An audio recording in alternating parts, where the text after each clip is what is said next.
Hey everybody, so this is Andy, and I'm bringing you one of my very first videos here. I'm working on a very special project. I was given a lot of leeway.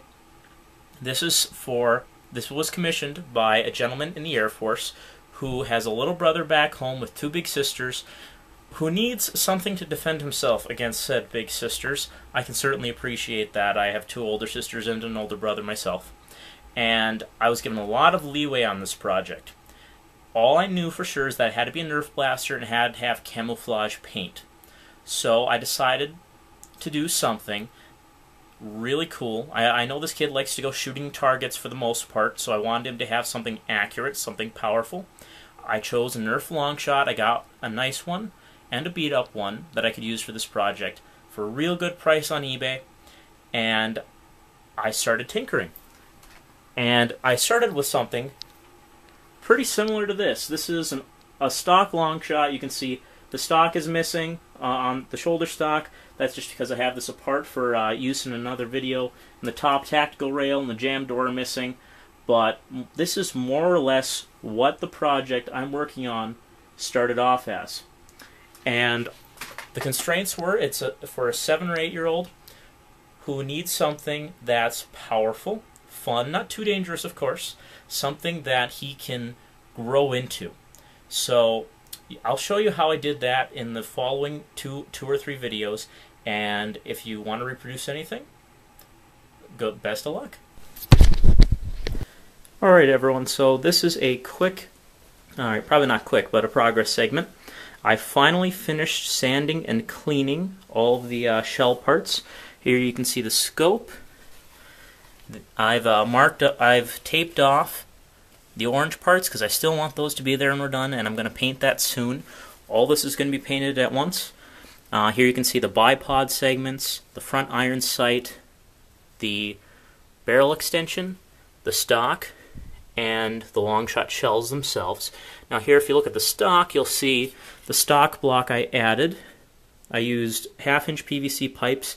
Now admittedly I didn't have to use 3 pipes on each side, but I like to overdo things. I like things to last. I want to know for sure that they'll hold up no matter what I throw at them. Also, if you look at the shell here, you can see I finished the body work. I've attached a Longshot rail from a separate Longshot, in fact, from this one here, and it fills the hole very well from where I chopped off the original bipod. It is not solvent welded into place, but it is epoxied like mad, so I'm not worried about this going anywhere. Now you can see here I even added a plastic piece to hold it, to make sure it holds in together. I always hold on to my extra Nerf parts when I'm done with a project, and this came off of a Raider handle I'd already chopped up. So this rail isn't going anywhere. You can see I used bondo to smooth a few things out. This area to cover up some bad sanding from earlier. This hole up here is what it originally locked the bipod into place.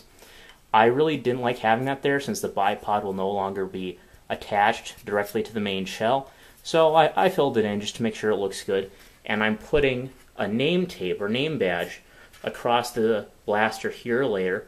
So I filled in all these holes with bondo and sanded them down. So once this is painted, this will be a nice wide area to put that on. And you shouldn't be able to tell the difference when all is said and done. Now the handle is going to stay black, and I wanted to keep the basic black here, but I did scuff it up a bit, so when I put more black paint over it, it should hold just fine. Other than that, the only other things I did to this, only other thing actually, was to expand this slot here. And the reason for that is because I have an Explorer Foam Blaster Developments X Prime handle for this blaster. I thought it would look good. It doesn't wiggle around, gives it a very smooth action, and should help the blast. It should prevent any wear on the bolt sled here. Now, I discovered something when I got this that I hadn't planned for. This was in fact too big. This bar here, I had to really work it through for a long time to get it to fit through the hole in here. And it eventually made its way through. It stressed out this tube that holds it in place a little bit, which is why that's covered in epoxy putty. And you can see this just isn't going anywhere. I mean, I can move it with time, but something that I had accounted for, though, not only is it tight in the bolt sled, it was tight in the original shell. Now here, I'll grab the almost stock Longshot. Everything is stock except for the fact that I removed this extra rail up here to go onto the current project. It doesn't want to fit nicely into this slot. I can't work it in there very well at all, and when I do, it's snug. So I took a while with some various Dremel bits and some hand sanding and made the slot deeper from top to bottom. And that way, this bar fits through and moves freely, very nicely. Now, as for other things I've done, like I said, I like to over-engineer things, and even though this is only going to have a 5-kilogram spring, I wanted to reinforce some internal parts. Here's the trigger, and if you're familiar with the Longshot, you'll know that this part of the trigger here, to the right of my finger, is the only part that's protruding from the blaster. The seat's right about there, and as you pull the trigger, this part here that I'll call the trigger stock or trigger spine can flex. Kind of like that. You can't really see it because I reinforced it.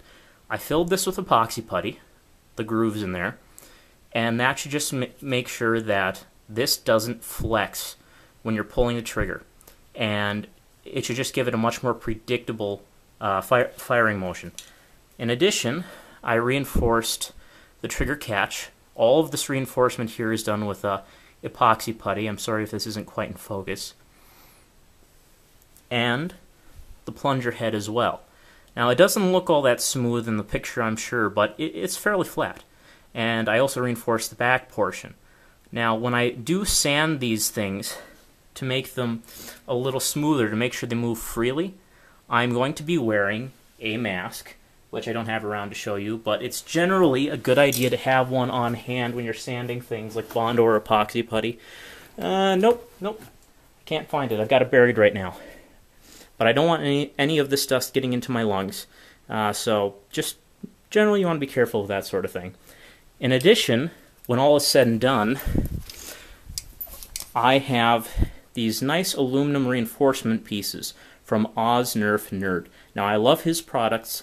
I haven't done much in gotten his springs before because I like Orange Model Works springs.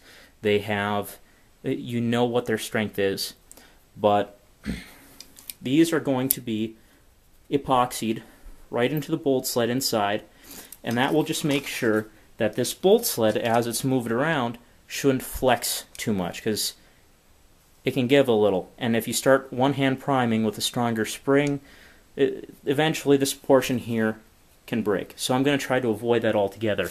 And finally, since the air restrictor is coming out, this is also an Nerf Nerd product. This is the only plunger padding I personally like to use.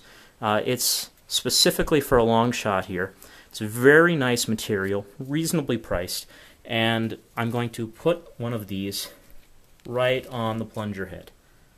And so that should cushion the blow from this now reinforced plunger head. In addition, you'll notice that with the epoxy putty, I actually went over the edge here, over the portion that's actually going to be hitting the bolt when this slams forward. And that just makes me feel better, like it's going to spread out the impact and hopefully produce less wear and tear. I'm very pleased with how this is going, and now I need to get to painting this up. Hey guys, so I just finished the base coat. I'm using Rust-Oleum Camouflage Black with plastic bonding, and it's a little tricky to paint right now because I'm in Minnesota. It's January, and it is very cold outside. There's snow. We're staying in about the 10-15 degree range the last couple of days, so I had to bring it into the school shop, which actually doesn't have the best ventilation, and open up the garage door. So over the next few days, I'm going to do the rest of the camouflage paint scheme, one color a day, giving it a day to cure, and in the next 4 or 5 days, I should be ready to put this thing back together. Alright guys, so in this segment I'm just showing you a little bit of my paint work. I just did everything over the black base coat with Camouflage tan, also from Rust-Oleum, and you'll notice most of the parts are here. Now the jam door right there is going to be orange, fluorescent orange. However, when I tried applying that over black, it just didn't work. So I had to scrape that off real quick. I went over with tan, and I'm sure the orange will show up much better on the lighter color. Now, the area, again, because it's Minnesota, and it's just far too cold in January right now, and too windy to paint outside, I had to take this all into the school shop. Well, that's fine and dandy, except I have to keep the door cracked open, which the wind's blowing around inside the door, and dirt comes in from outside as well as the stuff already in the shop, the air in the shop. So you'll notice, for the most part, this paint job looks good. And let's see here. I don't know how well I'm going to be able to show it, because this camera has a funny focal length. But if you look, you can kind of see a few dark spots right there. That's dust and fibers that were floating around in the shop. That's probably the best one I'm going to find for you right there. A dark spot in the middle. And that's stuck to the paint, and I'm obviously not happy with that. Now, unfortunately, it's the only place I have to work. So, now that the paint is dry to the touch but has not yet cured, I'm going with my fingers and this cotton swab and just rubbing those bits of dust until they come out of the paint. And the paint isn't adversely affected, the paint job isn't adversely affected, and I'm getting rid of all that dust that's sticking all over the place. Kind of like this spot here. And once I get that done, I'll have to sit overnight, and then I'll be ready to start doing camouflage swatches tomorrow.